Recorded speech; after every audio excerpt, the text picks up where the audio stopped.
Now we have to convert the following temperatures to Celsius scale. First 293 Kelvin, second is 470 Kelvin. Before we answering this question, we must remember that when we want to convert the Kelvin temperature into Celsius, we must add the figure 273, and when you want to calculate Celsius temperature from the Kelvin figures, you have to reduce 273.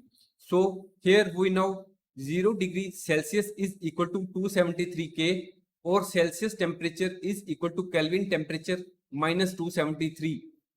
So here we have been given the figure of 293 Kelvin. We reduce 273 from that figure and the answer is before us.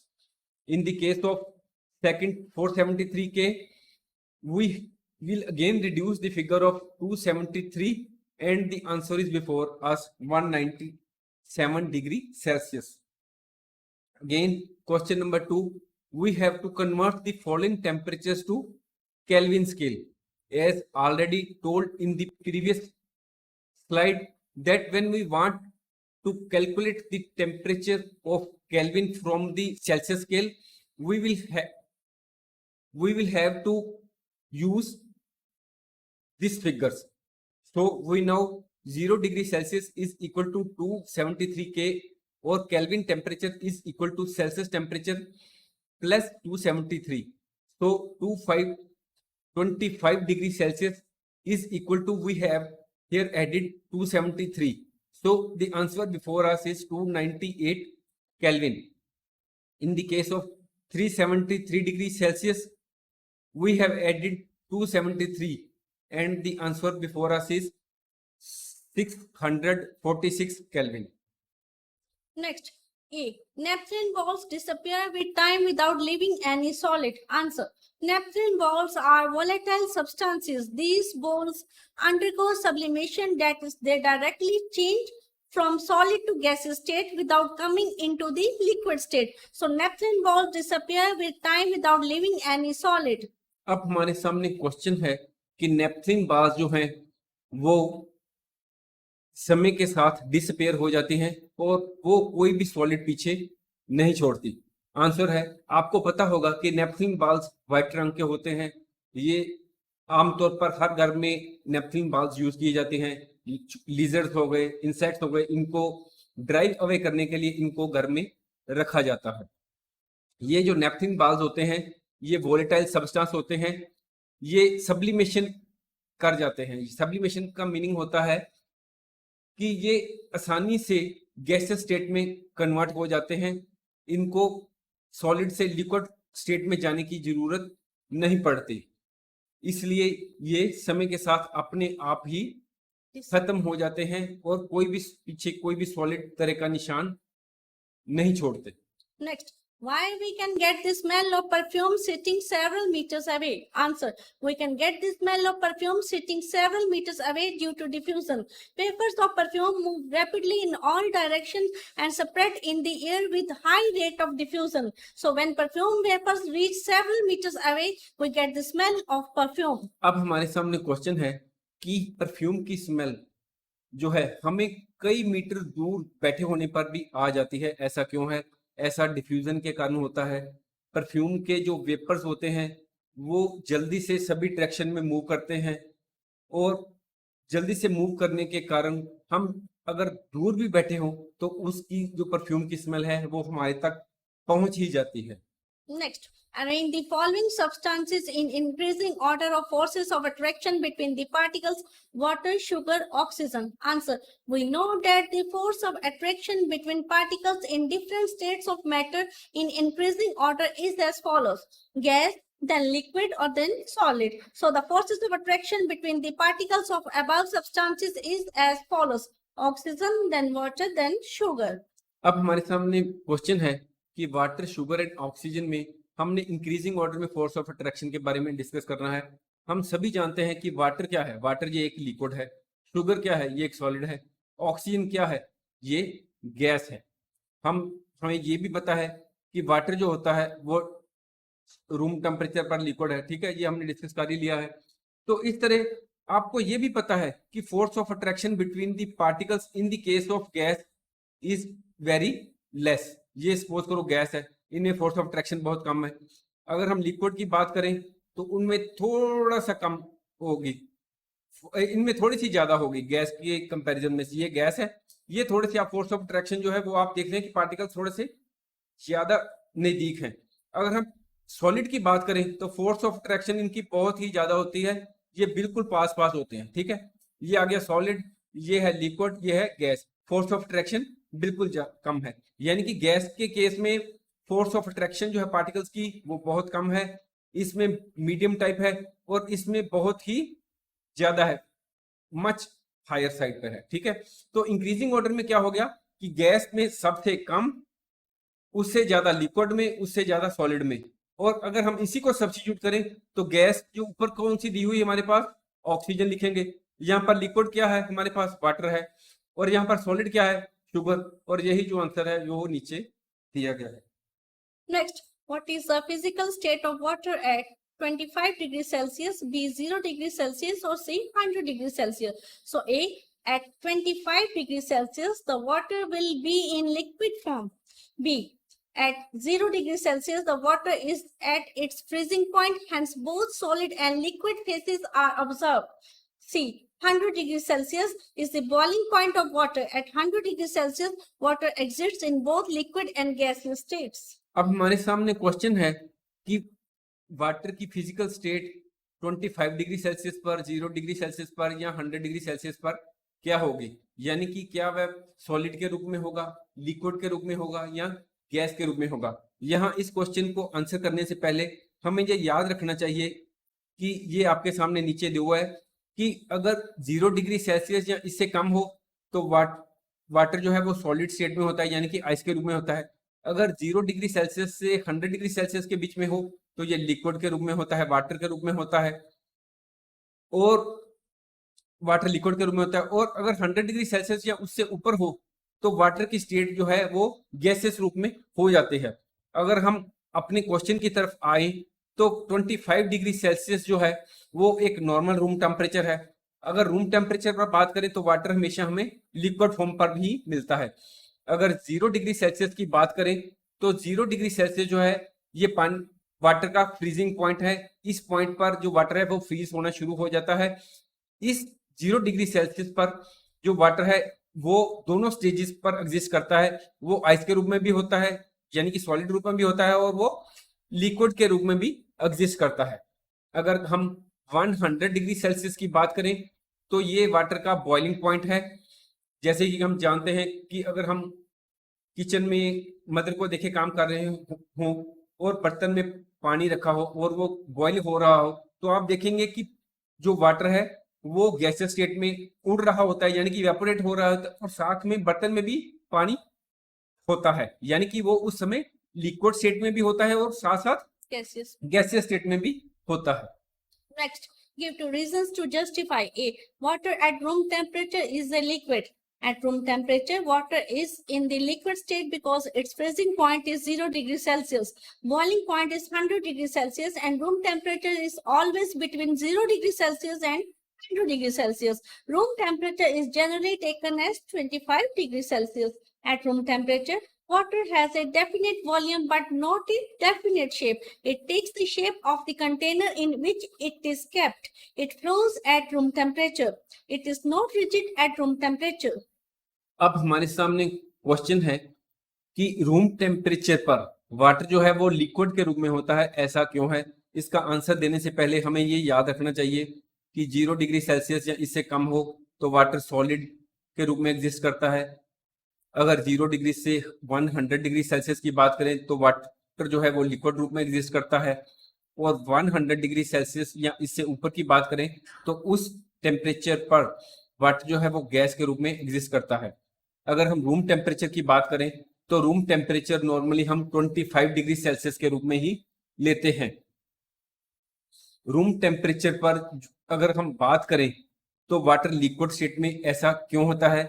हम सभी जानते हैं कि 0 degree Celsius जो है वो water का freezing point है, 100 डिग्री सेल्सियस जो है वो इसका बॉइलिंग पॉइंट है, और जो रूम टेम्परेचर जो होता है तो वो 0 डिग्री सेल्सियस और 100 डिग्री सेल्सियस के बीच में ही होता है, यानी कि फ्रीजिंग पॉइंट और बॉइलिंग पॉइंट के बीच में ही रूम टेम्परेचर होता है। यानी कि उस स्टेज में ना तो वाटर फ्रीज होता है और ना ही जो वाटर है वो बॉयल हो, ना ही वो पूरा बॉयल हुआ होता है, यानी कि वो गैसियस स्टेट में भी नहीं होता, बीच में स्टेज होती है। इसलिए जो वाटर है उस स्टेज पर वो लिक्विड के रूप में होता है। और अगर हम रूम टेम्परेचर की बात करें तो उसमें वाटर जो है उसका डेफिनेट वॉल्यूम होता है, पर उसका डेफिनेट शेप नहीं होता, क्योंकि अगर हम वाटर को किसी ग्लास में रखेंगे तो उसकी शेप ले लेता है। अगर हम वाटर को किसी जग में रखते हैं या किसी बड़े बर्तन में रखते हैं तो वाटर उसी की शेप ले लेता है, यानी कि रूम टेम्परेचर पर वाटर की कोई डेफिनेट शेप नहीं होती। It takes the shape of the container in which it is kept. और वाटर हम रूम टेम्परेचर पर अगर रखते हैं तो हम देखते हैं कि वो आसानी से फ्लो करता है, यानी कि अगर हमारे हाथ से गिलास गिर जाए पानी का भरा हुआ तो वाटर फ्लो कर जाता है, यानी कि रूम टेम्परेचर पर वो फ्लो भी करता है। और रूम टेम्परेचर पर वो रिजिड भी जो है वो वाटर नहीं होता। Next, give reason to justify an iron almirah is a solid at room temperature. Answer. For scientific work, the room temperature is taken to be in the range 20 degrees Celsius to 25 degrees Celsius. At room temperature, iron almirah is solid because it is hard and rigid. It has a definite shape and volume. It does not change its shape when pressed. Hence, it is solid. It does not flow. अब हमारे सामने question है कि iron की एक अलमीरा room temperature पर solid है, इसको जस्टिफाई करें। अगर हम साइंटिफिकली बात करें तो रूम टेम्परेचर जो है वो 20 डिग्री सेल्सियस से लेकर 25 डिग्री सेल्सियस के बीच में माना जाता है। अगर हम रूम टेम्परेचर की बात करें तो आयरन अलमीरा को हम सॉलिड के रूप में क्यों काउंट करते हैं, क्योंकि रूम टेम्परेचर पर आयरन अलमीरा जो होती है वो हार्ड होती है, रिजिड होती है, उसकी एक डेफिनेट शेप होती है, उसका डेफिनेट वॉल्यूम होता है। अगर आप घर में रखी किसी भी अलमीरा की, आयरन की अलमीरा की बात करें तो उसको प्रेस करके देखें, ना तो उसकी शेप चेंज होगी और ना ही उसका वॉल्यूम चेंज होगा, ठीक है। और वो जो है वो फ्लो भी नहीं करती, जैसे वाटर जो है वो फ्लो कर जाता है, इस तरह अलमीरा जो है वो फ्लो नहीं करती। रूम टेम्परेचर के बारे में एक और बात लिखी हुई कि रूम टेम्परेचर किसे कहते हैं। रूम टेम्परेचर वो टेम्परेचर होता है जिसमें कि most of the people feel comfortable, जब वो घर में कैजुअली घर में रह रहे होते हैं। Next, question number 7. Why is ice at 273 Kelvin more effective in cooling than water at the same temperature? Answer. Cooling occurs when the substance being cooled transfers some of its heat to the substance during the cooling. Though ice and water at 273 Kelvin share the same temperature, the water actually contains far more heat energy than the ice. The ice with less heat energy can extract more heat from the coolie than the water can. So ice at 273 Kelvin is more effective in cooling than water at the same temperature. अब हमारे सामने question है कि अगर हम ice लें और दूसरी तरफ वाटर लें और दोनों का टेम्परेचर जो है वो 273 केल्विन हो, यानी कि 0 डिग्री सेल्सियस पर हम दोनों को लेते हैं, तो जो आइस है वो जो है वो ज्यादा कूलिंग कर पाती है बजाय कि वाटर एट दी, यानी कि अगर हम ठंडा पानी लेते हैं 0 डिग्री सेल्सियस पर और दूसरी तरफ आइस लेते हैं 0 डिग्री सेल्सियस पर, तो आइस जो है वो ज्यादा कूलिंग करती है, चाहे कि दोनों सेम टेम्परेचर पर है। ऐसा क्यों होता है? आंसर है कि कूलिंग कब होती है, कोई चीज ठंडी कब होती है, जबकि एक सब्सटेंस जिसको कि हमने ठंडा करना होता है वो अपनी हीट जो है वो दूसरे को पास ऑन करता है। यानी कि सपोज करो ये एक सब्सटेंस है, ये थोड़ा सा इसका टेम्परेचर है, सपोज करो इसका 2 है और हम इसको ठंडा कर रहे हैं, ये दूसरे का टेम्परेचर सपोज करो 0 है, तो यहां से जो हीट है टेम्परेचर जो है वहां को ट्रांसफर होगा, ठीक है। इस केस में क्या है कि आइस और वाटर जो है चाहे दोनों का टेम्परेचर सेम है, दोनों 0 डिग्री सेल्सियस पर है, पर वाटर में जो हीट एनर्जी है वो थोड़ी सी आइस की अपेक्षा में ज्यादा होती है।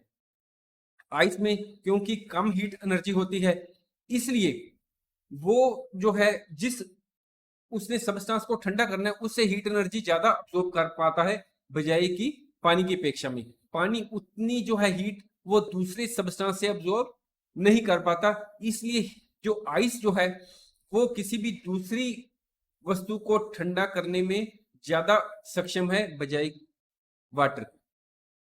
Next, what produces more severe burns, boiling water or steam?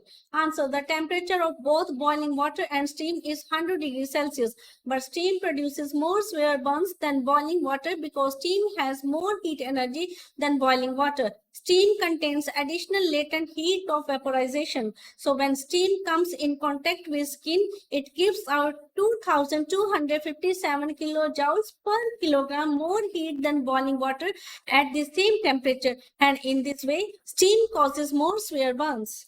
अब हमारे सामने क्वेश्चन है कि अगर किसी पर बॉइलिंग वाटर पड़ जाए या स्टीम पड़ जाए तो दोनों केसेस में से किन में से ज्यादा बर्न्स होंगे? तो आंसर है कि बॉइलिंग वाटर हो चाहे स्टीम हो, दोनों का टेम्परेचर जो है वो 100 डिग्री सेल्सियस ही है, पर जो स्टीम है उससे जो बर्न्स हैं वो ज्यादा स्फीयर होते हैं, उससे बॉडी को ज्यादा स्फीयर बर्न्स होते हैं। इसका कारण ये है कि स्टीम के अंदर बॉइलिंग वाटर के कंपैरिजन में ज्यादा हीट एनर्जी होती है। वो हीट एनर्जी जो एक्स्ट्रा है वो किस रूप में होती है? वो होती है लेटेंट हीट ऑफ वेपोराइजेशन के रूप में। इसलिए जो जब भी स्किन जो है वो स्टीम के कांटेक्ट में आती है तो वो बॉइलिंग वाटर के कंपैरिजन में 2257 किलो जूल्स पर किलोग्राम एक्स्ट्रा हीट प्रोवाइड करती है हमारी स्किन को। इसलिए हमारी स्किन को स्टीम जो है वो बॉइलिंग वाटर के कंपैरिजन में ज्यादा बर्न्स कर देती है। Next, name A, B, C, D, E and F in the following diagram showing change in its state. अब हमारे साथ now we have before us this picture where here it is mentioned A, here it is mentioned B, C, D, E and F and so on. We have to go through the picture and to mention what is going on. In the picture we see that from A to B, liquid is being converted into solid is being converted into liquid. This is A.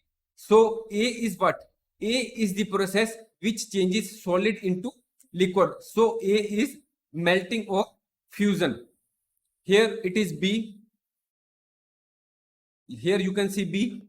B is what? You can see liquid is changing into gas. So B is the process which changes liquid into gas. So B is equal to boiling or vaporization.